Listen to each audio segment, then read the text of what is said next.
Can you not be so jealous? She asked after sitting on another guy's lap for a game. I said, I can. Watch, and left the party. She came home the next day to find me gone and a note. Not jealous anymore. Not your boyfriend either. Enjoy your games. Hey viewers, before we move on to the video, please make sure to subscribe to the channel and hit the like button if you want to see more stories like this. Thanks. My name's Alex, and I met Sarah back in our senior year of college. She was this vibrant, outgoing type, always the life of the party, with a laugh that could light up a room. I was more the steady, reliable one, studying engineering while working part-time to pay my way. We clicked right away. She said I grounded her, made her feel safe in a world that felt chaotic. I fell hard, and for the first few years, it was good. Really good. After graduation, things got real. Sarah struggled to land a steady job in marketing. She'd get these short gigs, but nothing stuck. I was the one holding it down, got an entry-level position at a tech firm, paying most of the rent on our tiny apartment while she job hunted. I didn't mind. That's what you do for someone you love, right? There were nights she'd come home frustrated, crying about another rejection, and I'd hold her, tell her she was talented, and it'd turn around. I even turned down a promotion that would have meant relocating because she finally got an interview in our city. You're so sweet for staying, she'd say, kissing me like I was her hero. But looking back, maybe that was the first crack. I was always the one sacrificing, bending my life around hers. As time went on, Sarah did land a job at a creative agency. It was entry-level, but she thrived there, networking like crazy. That's when the red flags started popping up, subtle at first. She'd go out for work drinks that turned into late nights, coming home buzzed and giggling about some funny story from a coworker. I'd ask casually who was there, and she'd roll her eyes. God, Alex, not this again. It's just networking. You need to trust me more. I'd back off, telling myself I was being paranoid. After all, my last relationship ended because of my ex's actual cheating, so maybe I had trust issues. But then there were the social media posts. Pictures from these outings, her arm around some guy's shoulder, captioned with inside jokes. Harmless fun, she'd say when I brought it up. You're reading too much into it. Lighten up, babe. One guy kept showing up in those stories, Mike. He was a senior at her agency, the kind of dude who oozed charisma, flashy clothes, always telling wild tales about his weekends. Sarah swore he was just a friend, someone who got the creative side of things. He's like a big brother, she'd insist. But I'd catch her texting him late at night, laughing at his memes while we watched TV. When I'd mention it fell off, she'd flip it back on me. Why are you so insecure? It's not like I'm hiding anything. If you can't handle me having guy friends, that's on you. I'd swallow it, not wanting to be that guy. Deep down, though, it gnawed at me. I was pouring everything into us, cooking dinners after long days, planning weekend getaways to keep the spark alive. And she was treating my concerns like they were annoying speed bumps. Things escalated slowly, like a pot simmering. Sarah started prioritizing these networking events over our plans. One time, we had tickets to a concert I'd saved up for, but she bailed last minute for a team-building happy hour. Came home at 2 a.m., reeking of beer, and brushed off my frustration. It was important for my career, Alex. You want me to succeed, don't you? Yeah, I did. But I also wanted to feel like I mattered. I'd lie awake those nights, staring at the ceiling, wondering if I was overreacting or if something was truly off. Friends would say, she's just extroverted, man. Don't sweat it. So I try not to, pushing down the doubt. But the disrespect built up, little comments about how I was too serious or not adventurous enough. It made me question myself. Was I boring? Was I holding her back? Cut to the night, everything blew up. A mutual friend's house party. It was one of those casual gatherings, maybe 20 people, music blasting, drinks flowing. Sarah was excited. Mike was going to be there, along with some other work folks. I wasn't thrilled, but I went along to support her. We arrived together, and at first, it was fine. We mingled, laughed with old friends. But as the night wore on and the alcohol kicked in, Sarah gravitated toward Mike's group. They were playing these dumb party games, truth or dare, never have I ever, that kind of thing. I hung back, nursing a beer, chatting with a buddy about work. Then it happened. They started this lap-sitting challenge, or whatever, some silly rule where if you lost a round, You had to sit on someone's lap for the next one. Sarah lost on purpose, it seemed, and plopped right down on Mike's lap, wrapping her arms around his neck while everyone cheered. She was laughing hysterically, her head thrown back, and Mike's hands were on her waist, pulling her closer. The room went fuzzy for me. It wasn't just jealousy. It was the public humiliation, the way she didn't even glance my way to see if I was okay. Friends shot me awkward looks, like they knew it was crossing a line. I stood there, heart pounding, feeling like an idiot for ever thinking this was normal. That's when she noticed me staring and pulled me aside into the kitchen, still giggling a bit. "Can you not be so jealous?" she asked, her voice laced with annoyance, like I was the one ruining the vibe. She crossed her arms, tilting her head as if she was explaining something obvious to a child. "It's just a game, Alex. Mike's like a brother to me. Everyone's laughing. Why do you have to make it weird? You're embarrassing us both with that look on your face." I stood there, the hum of the party muffled through the door, feeling the weight of her words sink in. Us. Like she was more concerned about how it looked to Mike and her work friends than how it felt to me. I kept my voice steady, even though my chest tightened. "I'm not making it weird, Sarah. But if sitting on another guy's lap is your idea of a game, then yeah, it feels off. We've talked about this stuff before." She rolled her eyes, letting out an exaggerated sigh. "Oh my God, here we go again with the boundaries talk. It's harmless fun. Mike and I are just goofing around. You're always so uptight about everything. If you can't handle a little playfulness at a party, maybe that's your problem. Remember last month at the bar? You got all quiet when I danced with that group. Same vibe. It's like you don't trust me at all." "Trust isn't the issue," I said calmly, though inside I was replaying every time she'd dismissed me like this. "It's respect. You know that bothers me, and you did it anyway, right in front of everyone. How would you feel if I did the same with one of your friends?" She laughed, a sharp, dismissive sound that cut deeper than I expected. "Please, Alex. If you sat on some girl's lap, I'd probably cheer you on. Lighten up. Life's too short to be so possessive. Mike gets it. He's adventurous, spontaneous. That's why these games are fun.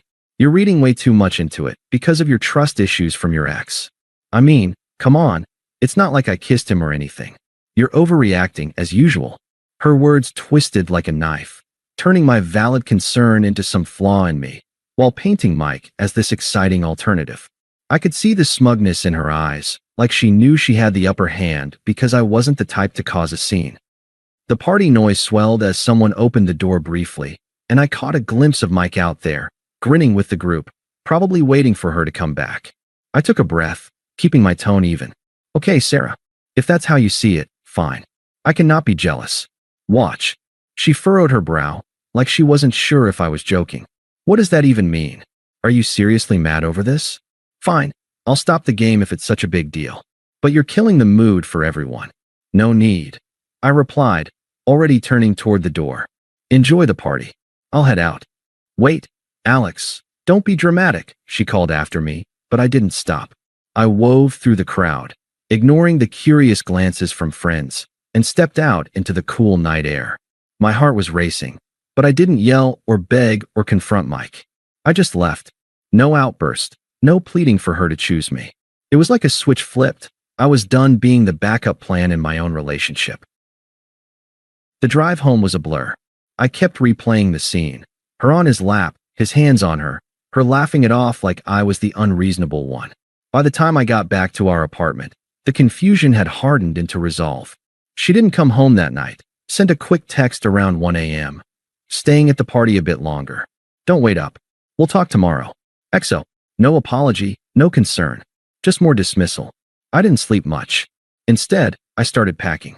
Not everything, just my essentials. Clothes, laptop, a few books. The rest could wait. I wasn't going to drag this out into some messy fight. By morning, I'd loaded my car and sat down to write the note. Kept it simple, on a sticky note stuck to the fridge. "Not jealous anymore. Not your boyfriend either. Enjoy your games." I left my key on the counter and drove to a buddy's place across town. Blocked her number temporarily, not out of spite, but to give myself space. The silence hit hard at first. I'd sacrificed so much, skipping that promotion, handling most of the bills while she chased her dreams, even canceling a guy's trip last year because she needed me home. And for what? To be made to feel like a nagging obstacle to her fun? Friends texted me the next day, piecing together what happened. Apparently, after I left, Sarah and Mike got even cozier, dancing, shots, and yeah, she crashed at his place. Just as friends, she told people, but no one bought it. The betrayal stung, but I didn't lash out. I just focused on breathing through it, one day at a time. The days after blurred into a haze of quiet routine. I crashed on my buddy's couch for a week, then found a short-term rental, a cramped studio, but it was mine. No shared space, no waiting for her to come home late. At first, the silence was deafening. I'd wake up reaching for my phone, half expecting a text from her, then remember I'd unblocked her but set notifications to mute. The confusion lingered. Had I overreacted? Was I really the insecure one she'd painted me to be? I'd scroll through old photos. Us on that weekend hike I'd planned, or the time I surprised her with tickets to her favorite band, and feel the unfairness like a weight. I'd given up pieces of myself to make us work, and she'd treated it like a game. Work became my anchor. I'd buried myself in projects at the tech firm, finally pursuing that promotion I'd passed on before. My boss noticed the extra hours, the focus. "You've got fire in you lately, Alex," he said one day. It felt good, reclaiming control. I hit the gym too, something I'd slacked on while prioritizing her schedule. Started reading books on boundaries and self-respect, journaling the mess in my head. No dramatic revenge plots, just steady steps forward. Friends checked in, some sharing updates I didn't ask for. Sarah was posting party pics online, captioning them with vague empowerment quotes like, "living my best life." It hurt, but I didn't engage. A couple weeks in, the karma started trickling. Mutual friends mentioned Mike wasn't the charmer he seemed. Rumors at her agency about him hitting on multiple co-workers, including during work events. Sarah brushed it off publicly, but privately, cracks showed. She lost a big project at work. Turns out, the affair, or whatever it was, got messy when another colleague found out, leading to office drama. Her boss pulled her aside, professionalism concerns. Friends who sided with her at first started distancing. One told me, "She's acting like nothing happened, but it's obvious she's spiraling a bit." I didn't gloat or seek details. Let it unfold. Months passed, 3, to be exact, and I settled into my new rhythm. Landed that promotion, which came with a raise and remote flexibility. Moved to a better apartment, started dating casually, but nothing serious yet. The confusion faded. In its place, clarity. I dodged a bullet. Her disrespect wasn't a one-off. It was a pattern I'd ignored too long. By then, her unraveling picked up speed. Mike dumped her after a few weeks of fun, admitting he was seeing someone else from the office. She got transferred to a different department to avoid the fallout, but it tanked her networking circle. Bills piled up without my half. She had to dip into savings. Isolation set in. Friends who'd cheered her freedom now saw the hypocrisy, especially after hearing my side quietly shared. One night, a buddy forwarded a screenshot, her venting in a group chat about being broke and alone, blaming bad luck. It was satisfying in a quiet way, but I didn't dwell. Life was moving forward without her input. That's when the desperate attempts started rolling in. It was about a month after I'd left, right as her work drama was heating up. At first, it was texts, sporadic at first, then a flood. I'd unblocked her by then, figuring I could handle it without reacting. The initial ones were casual, like she was testing the waters. "Hey Alex, hope you're doing okay." That note was harsh, but I get why you're upset. It was just a dumb game at the party. Nothing happened with Mike, I swear. "Can we talk? I miss our talks." I didn't respond. What was there to say? She'd made her choice clear. A few days later, the tone shifted to apologetic, with a hint of manipulation.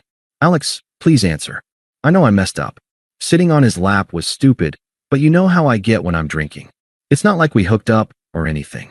You're blowing this out of proportion because of your jealousy issues. Remember how we always work through stuff. Let's grab coffee and fix this." Still nothing from me. That's when her friends and family got involved. Toxic as hell, just like the plan had warned. Her best friend, Lisa, who'd been at the party and laughed along, texted me out of nowhere. "Dude, Sarah's a wreck. You're being childish ghosting her like this. She deserves a chance to explain. Man up and talk to her." Then her mom called, left a voicemail guilting me about how I'd abandoned Sarah during her tough time at work. as if I owed them anything after the humiliation. By the 2-month mark, Sarah's messages turned more frantic. Voicemails now, her voice cracking a bit. Alex, pick up. Mike was a mistake. He's seeing someone else already, and work's falling apart because of the rumors. I got demoted, okay? Happy now? I need you. We were good together. You always knew how to calm me down. Please, just call back. I can't do this alone. I listened, but it didn't move me. Her need felt like code for wanting her safety net back. The anger crept in after another week of silence from me. A string of texts one night. How dare you ignore me like this? After everything I put up with, your boring routines, your constant nagging about trust. Fine, be petty. But you're gonna regret this when I'm back on my feet. Mike was right. You're too insecure for anyone. That one almost made me laugh. Mike, right? The guy who'd used her and bounced? It revealed her true colors, lashing out when she couldn't control the narrative. Her family doubled down. Her sister emailed me, all unpleasant and demanding. Sarah's family, and you're treating her like trash. She made one mistake. Get over yourself and take her back before she really moves on. As if threats would work. The peak came around month 3, a surprise visit to my new apartment. I'd just gotten home from the gym when there was banging on the door. Opened it to find her standing there, eyes red, makeup smudged, looking desperate. Alex, thank God. Let me in. We need to talk, she said, pushing past me before I could respond. She paced the living room, glancing around like she was assessing my new life. This place is nice, but it's not us. Look, I've changed. That night was stupid. I was drunk, feeling trapped in our routine. Mike meant nothing. He dumped me like I was yesterday's news. Work's a nightmare now. Everyone's whispering about the affair. I'm broke, isolated. Friends ditched me after hearing your side. Please, let's try again. Remember our good times? The hikes, the concerts? I need you back. I stayed calm, leaning against the counter, arms crossed. No inviting her to sit, no offering water. Sarah, there's nothing to try. You chose your games. She stepped closer, voice rising. Chose? You left over nothing. If you'd just loosened up, none of this would have happened. You're punishing me for one slip up. I deserve better than this cold shoulder. Deserve? I echoed, mirroring her old logic without heat. You said I was too uptight, too jealous. Turns out, I just had standards. And now? You're here because your choices blew up. But that's not my problem anymore. She teared up, switching to pleading. Alex, don't be like this. I love you, always have. Give us another shot. I'll cut out the parties, the flirting, whatever you want. I shook my head firm. No, I'm done. She snapped then, anger flashing. Fine. Rot here alone. You'll never find someone like me. She stormed out, slamming the door. That was her true self, entitled, volatile when cornered. The final nail came at our mutual friend Jake's wedding, 5 months post-breakup. It was a garden ceremony, elegant and low-key. I'd RSVP'd yes, knowing she might be there, but I wasn't hiding. Showed up with Emily, a woman I'd met through work, smart, respectful, no games. We were hitting it off, nothing forced. Sarah spotted me during the reception, weaving through tables to corner us. She looked rough, thinner, forced smile, dress a bit too flashy for the occasion. Guests whispered. The fallout from her office scandal had spread through our circle. Alex, she said, voice shaky but trying for composure. Can we talk? Privately.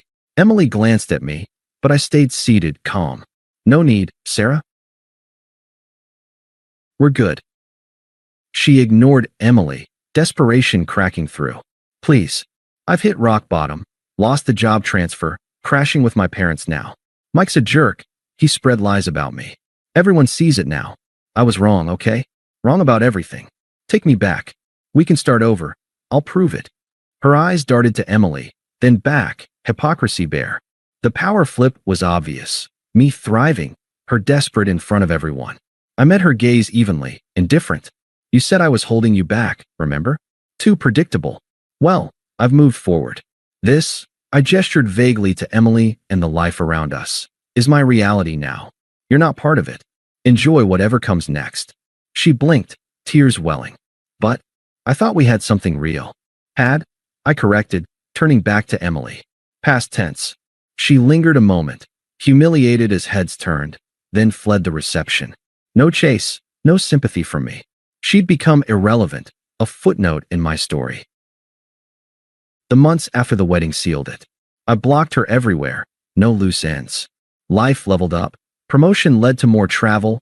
Emily and I grew serious. She's the kind of partner who builds you up, no drama. Mutual friends cut ties with Sarah after the full truth surfaced. Her reputation as the manipulator stuck. Last I heard, unasked, she'd bounced between jobs, still chasing that excitement that left her broke and alone. Karma didn't need my input. It delivered. I'm not bitter, just free. If you're reading this and it sounds familiar, trust your gut. Walk away with dignity. You'll come out stronger. Thanks for watching. Make sure to subscribe to the channel and hit the like button. What do you think about this story? Share it in the comments.